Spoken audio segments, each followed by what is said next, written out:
guys, Luna here, and welcome back to Pesterquest.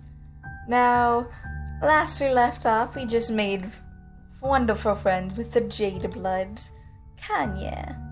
And now we're going to be making friends with Gamzee, the purple-blooded clown. For his particular warning is fucking cannons, how do they work? There's blood, gore, death, parental neglect, and drug use. And also the normal general rule, Pesterquest contains adult language, violence, and innuendos. So please be prepared for these as we go along. And I'm also going to write down his name because I might horribly misspell it. So V6P1 again. Let's see. So let's get right into it, shall we? With fucking cannons, how do they work? First things first, you deliver Scarecrow into the arms of a giant red crab, which strikes you totally normal and a safe thing to do. You're beginning to get the hang of this zap situation. For instance, you're now capable of utilizing it without unleashing lengthy exposition of the values of interpersonal relationships. You can just go. Luckily, too, since when you drop Kakarot out of his place, he does not look like in the mood for philosophy, more like crawling into bed and sleeping for a week. You don't blame him. Dave and John are nice kids, but they do require a high level of buy-in to talk to. Since you have a memory like a steel friendship tap, you recall that there's another possible bro in this area. You had Kakarot call that kid he lost his shit at the thought of meeting, Macaroni. You zap it to Macaroni's house. This time you aim for the yard and not for the broom closet, and you find yourself outside a huge sandstone castle at the edge of a dark, sprawling ocean. Yeah, I've said it was abandoned if it wasn't for the lights in the windows. Hey, Gamzee. Standing at the top of some sort of Halloween decoration, Scarecrow made entirely of sticks and hair color and an oversized gray pants. Wait, they probably don't even have Halloween here. It's already spooky enough every day. A nocturnal world that can't even fuck with night holidays. I totally want to give him the Sans voice, but I don't have the octave to do it. The Scarecrow throws a walk into the scruff, winding up his long thin arms is a horror production, although the motion is surprisingly fluid. You edge closer, not wanting to alarm him, but needing to move the plot along at a reasonable clip. You clear your throat. The boy Scarecrow does his laziest double take you have ever seen. It's like he's on half speed. What the fuck are you lost? Slow forward, not that you aren't hip to all the choicest trends the kids are on, you just have absolutely no problem with some random teen just swearing at you out of the blue. It's absolutely fine. In fact, you love it. Makla, that's what his name was. You ever look at the ocean? You know, really get your eye stalkers going on it? Well, yeah, you're doing it right now, actually, since the ocean is right in front of you, and it's very hard not to see at least out of the corner of your eye. Oh, dang. Well, for sure you were someone luscious on account of you being white all over. Not my old goat, for sure. The little bastard never once showed his ugly skull to share a pie. The tide creeps up on the beach, and you take an automatic step back. The water looks normal, and Makala is up to his shins on the surf, so Gamzee says,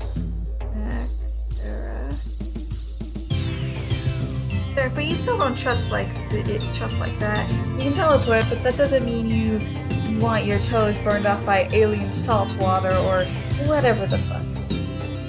The music's a little loud, but adjust it down. Okay, hopefully that's a little bit better. What about you, stranger? You know, they get down a hot, warm plate of grimace. Well, bye, motherfucker. I got one in the oven. Oh, how silly of you. You love pie. You love it so much more than any weird shit you thought we was talking about. He grins. Oh god. Horror opens up a pit in your stomach as his skin cracks. You realize it's makeup. He's got face paint on. You guess kind of like a clown thing going on? It tracks. The big pants, the crazy hair, etc. That's actually kind of fucking weird, but really not as weird as it should be. Like everything since you begin rollicking friendship prom. This new information feels like remembering rather than learning. But right now all you care about learning or remembering is that sweet pie this kid mentioned. Oh yeah, you got your pan all where it's supposed to be? In your sack? Gamzee. Come again? Gamzee. Bless you. My name, motherfucker. For a second, the kid vacant stare sharpens. His gray eyes are like looking down in his long, empty corridor, but for this, the briefest moment, you think you see something lurking at the end of it. Something angry, and then it's gone. Gamzee brings you to inside his hive, which is lopsided and shakes when the wind blows. Whoever designed it has definitely got their architecture degree online. It also smells a lot like weed. You take a step into the living room. Oh Jesus Christ, there are like 40 little honk horns screwing around the floor, like in a pattern that makes it absolutely inevitable that you will step on most of them on the way to the couch. You just give up after a few seconds after carefully hopping and just honk your way across the floor. It's a goose party up in here. Oh yeah, brother, make that music. Sometimes it just gets a little too much to contain, you know what I'm saying? Gamzee sticks his head around the door to what he assumed must be the kitchen. He's got flour on his nose. You thought he said the pie was already in the oven. Was he using flour floor? The music built up, don't it? It's like a miracle, like a little ball of snot what's all caught up in your suction furs. You actually have no idea what he's talking about, and you're pretty sure that's not your fault. A bunch of clattering and banging interrupts your thoughts. Dear God, what is he doing in here? Why is he baking? Then you realize it isn't coming from the kitchen. It's coming from a different door. Closet door. What even is that? Oh fuck. It's you, Kakarot. You must have time traveled without even meaning to when you zapped here. Damn it. You thought you were getting the hang of this.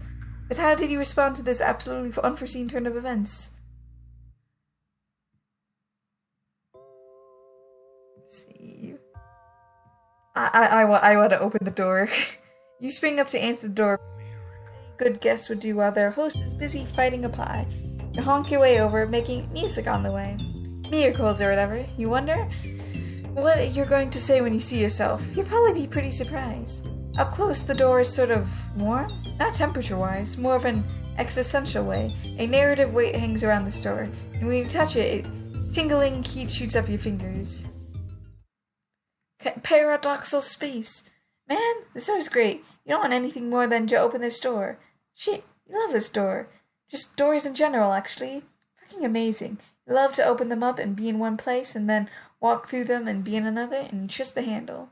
You are forcibly turned to the start screen. Because I broke paradox time space continuum. Oh, I did not mean to. I'm gonna let Gamzee open the door. Figuring this is the best paradox, lead into the rack that gets loud enough to alert your host. What is all that?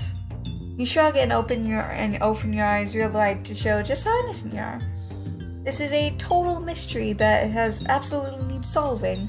Hey, hold on, my brother. I'm hearing something in the scrub cubby. Some Squeak Beast that's got what? Some Squeak Beast what's all got itself trapped. And the noise in the closet breaks off just as Gamzee throws open the door. Yep, same place as before. Other you and Kakarot must be shouting at each other back in his hive. Well, he must be doing most of the shouting. It really is a mess in there. Shit. Damn, little monster skirted off.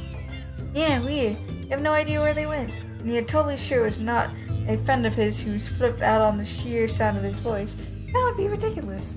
Oh, no doubt. You're glad you agreed to that. Oh, speaking of which, you mentioned that you have a friend in common. Kakarot, small shouty. Gamzee cracks it into it with such a wide grin that you're surprised his face doesn't turn inside out. Yeah, that is my best sucky fucking friend. As close as two wigglers that slid that out of the mother grub's frumpy ass together. We get a rap on. Rap like actual rap? Kakarot doesn't strike you as the rapping type. Not so much as you notice, but I know he's got that music inside him somewhere.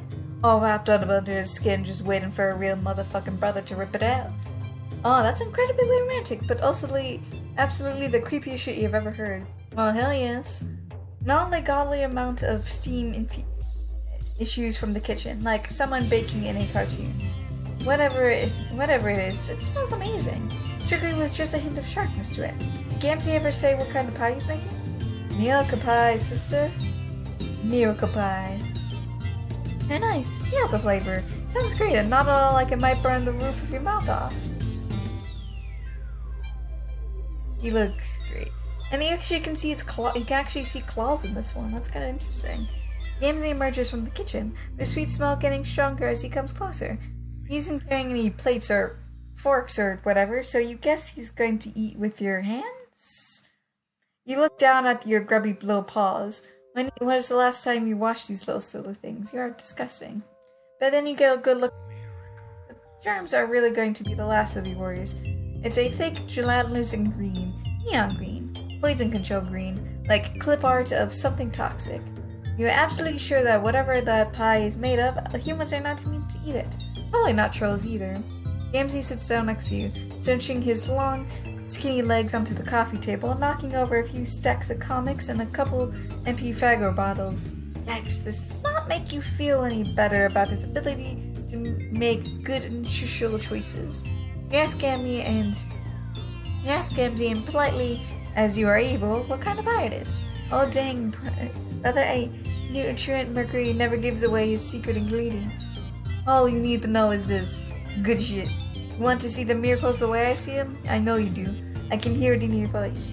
I can see it in your sea stalks. This is the shit that's gonna put you all the way over the top. Gamzee gives you one look. You know the one, when your friend tells you that you got some delirious dank shit that you're just aching to share with you. That's a real thing that happens. It's absolutely drugs. This is a drug pie. Say.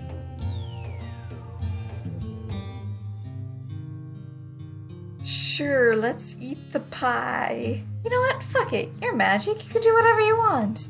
You scoop out a big green glowing glob of poison pie. It's so gooey and thick and it almost slides right out of your hand. You manage to get a little bit into your mouth. It punches you right in the taste buds. So sweet your teeth ache.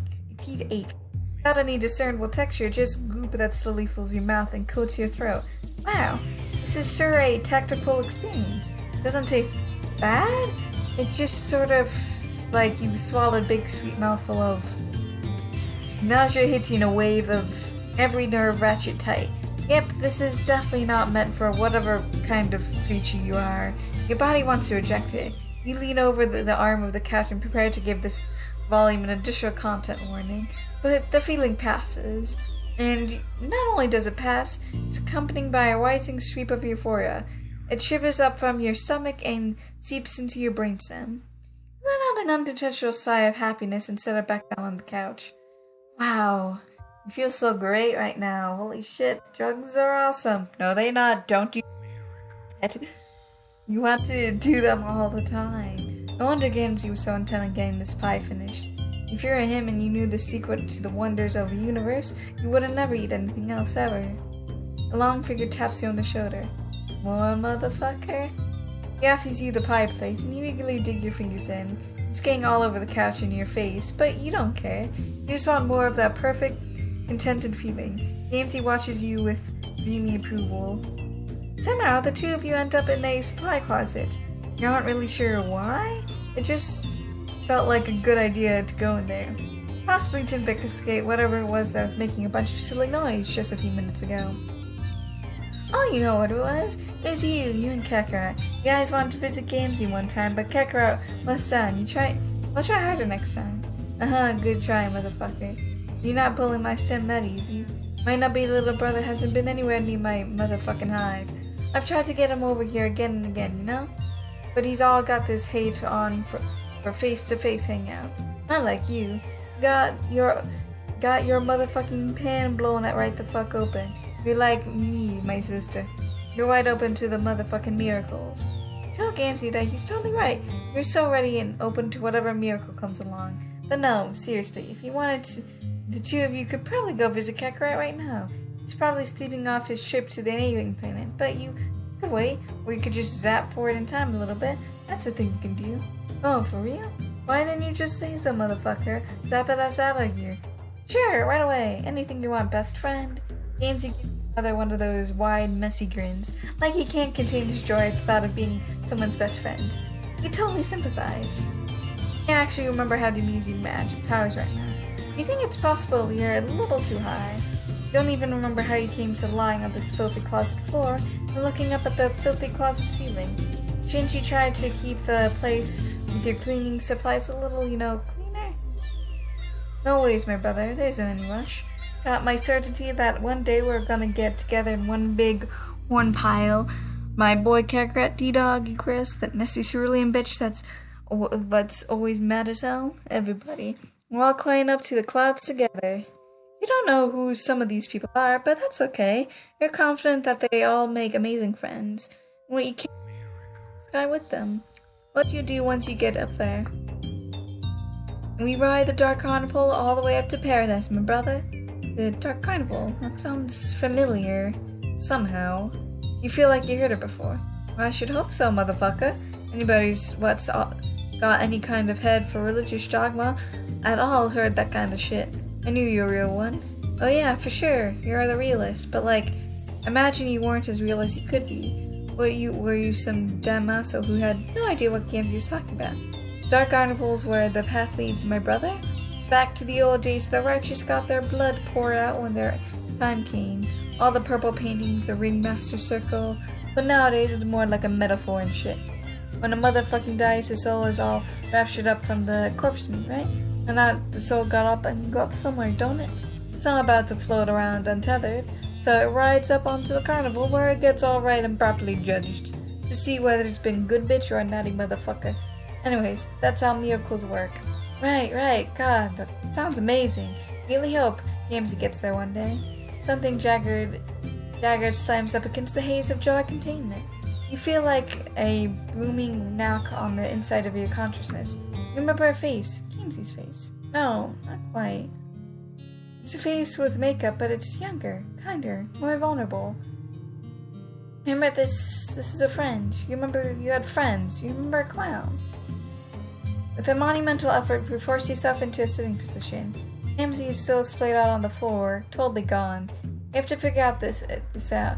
For a split second, you had it. You shake your head, trying to clear it. You stagger up. Gamzee makes a sleepy noise and rolls onto his side. You stagger back into the living room, feeling your way across the wall until you find an absolution trap. You locate the sink and splash some water on your face, trying to focus enough to concentrate, but not enough to lose this thread. Somehow, you know that if you become too aware of yourself, you're going to completely forget everything again. It's almost like someone wants you to forget all of your friends and your past adventures.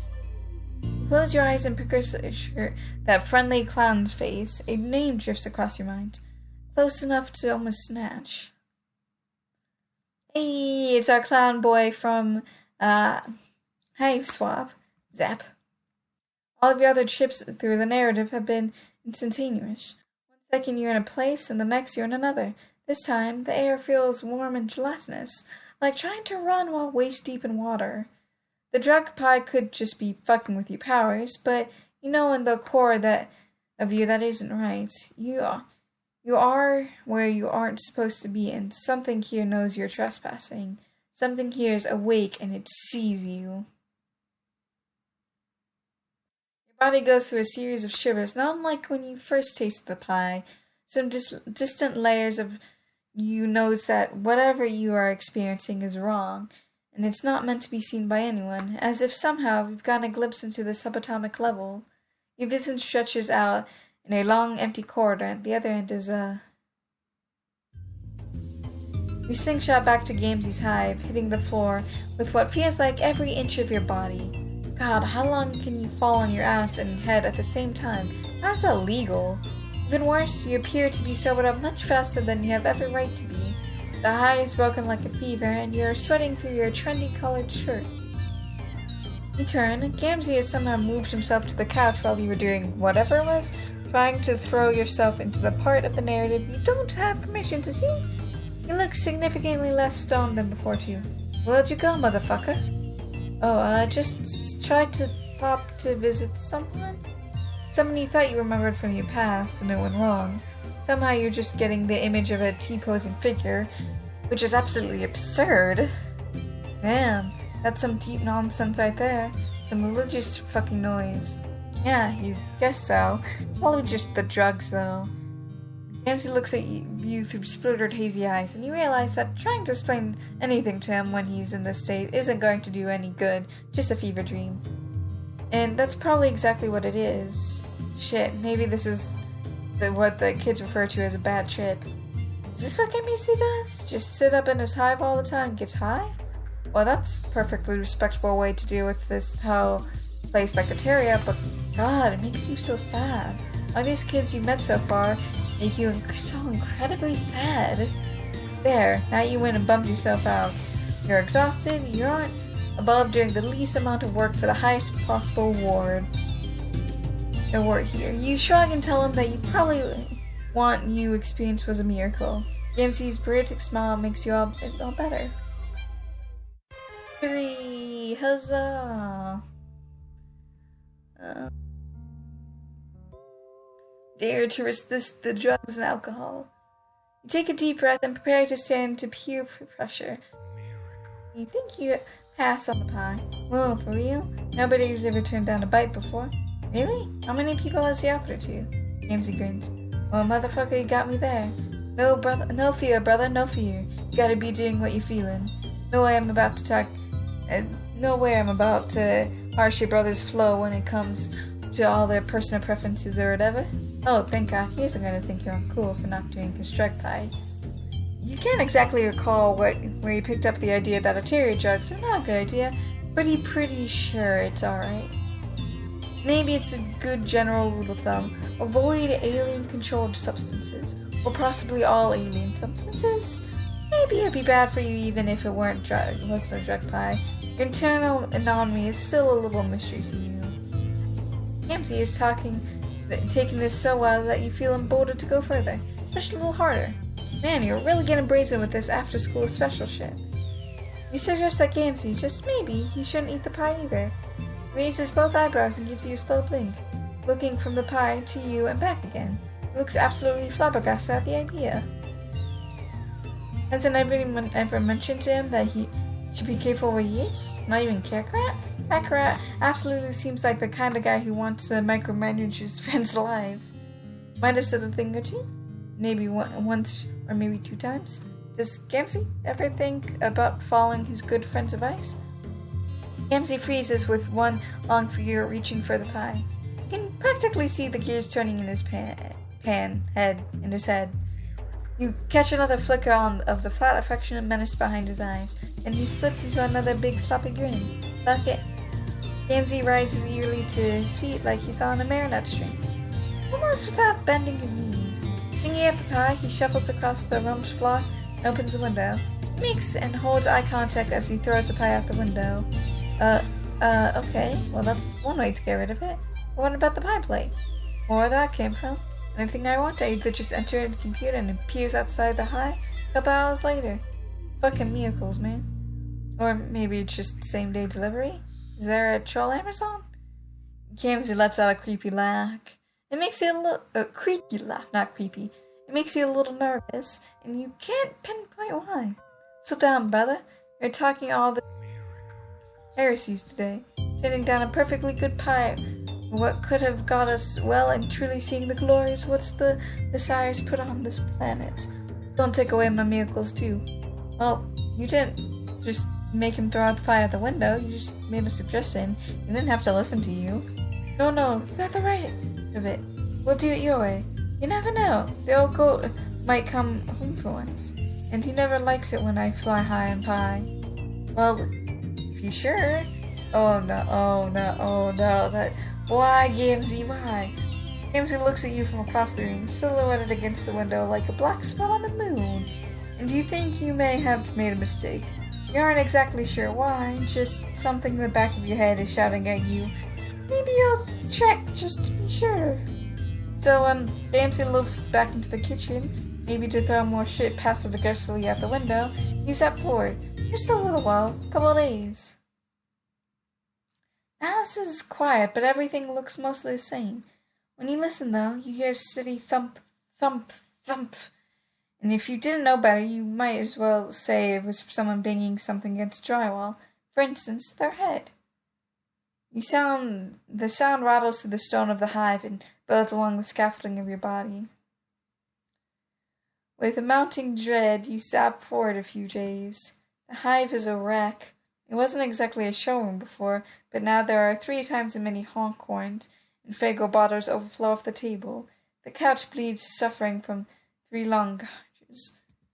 The TV is shattered, and every mirror in the house is broken. Every shiny surface slashed past recognition. It's like someone didn't want to see themselves. Gamzee? Oh God, what happens? Oh God, oh God, oh God. You zap to Kakarot's hive. He knows Gamzee. He won't be able to tell you, oh God. Red everywhere. It's on Kakarot's bedroom walls, floor, even arcing up to the ceiling. Kakarot's red blood. You never got a chance to talk to him about it. Your stomach curls in on itself, and you fall forward on your knees, or etching on the carpet. You haven't had any of the pie, so nothing comes up. Oh God. Kanye's room is in far greater disarray. She looks like she put up much more of a fight than Kakarot had. There are great gouts of jade blood over the bolts of cloth and drafting table, but it's joined by deep splashes of royal purple. Kanye's housetop glows thickly in the dim room. A smiley face with a round cloud nose is painted in the blood on the screen. Beneath it is an instant message flashes. Leslie thinks, what the fuck? You can't ignore me forever, Mayim. I doubt you even know what to do. I doubt you can even do it for one night. Oh, smiley face. Huh? Smiley face, smiley face. The cursor flashes. Green and purple oozes on the keys, still wet. Oh God, he's gone after AJ too. You have to do something. You appear tall in the stone room. You've never been here before. Or maybe you have. Maybe you already had made good friends with this particular show. It really depends on which option you chose at the beginning of the volume. God, why did you think that? Why isn't your brain working? What the fuck is wrong with you? You feel like you know all of this, but not. Like you've watched it all happening to somebody else. In the distance, you hear a telltale honk. Ice sheets up your stomach. Honk. This is the most cursed noise you've ever heard in your life. Jesus fuck, you're going to have nightmares filled with brass instrumentation. Provided you don't die immediately. Honk. Oh God. Oh, hey there, motherfucker. You're late. Oh, hey, Gamzee. You sure? You look totally fucked up. Green and crimson pink his shirt. Splashed up his arms to the elbows. Like it's fucking Christmas up in here. 3 deep purple gouges intersect his face, still bleeding freely. You should have kept doing your drugs if this was the alternative. Talk about an overreaction. Overreaction? It's not fucking overreaction. A little apparent speck of warm meat. This is the true God's judgment. He came to me, motherfucker. He spoke his words in my ear. He's the only one who's ever bothered to say motherfucking truth to me. Who came to him? Who is speaking the truth? Don't worry, you'll meet him soon. Honk. Honk honk. Honk honk honk honk. Oh God. Hehehe.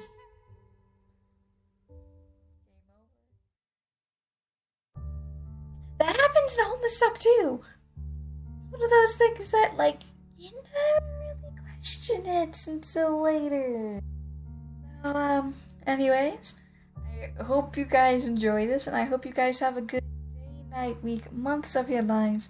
And may the stars forever guide your path right you into the future. Bye-bye.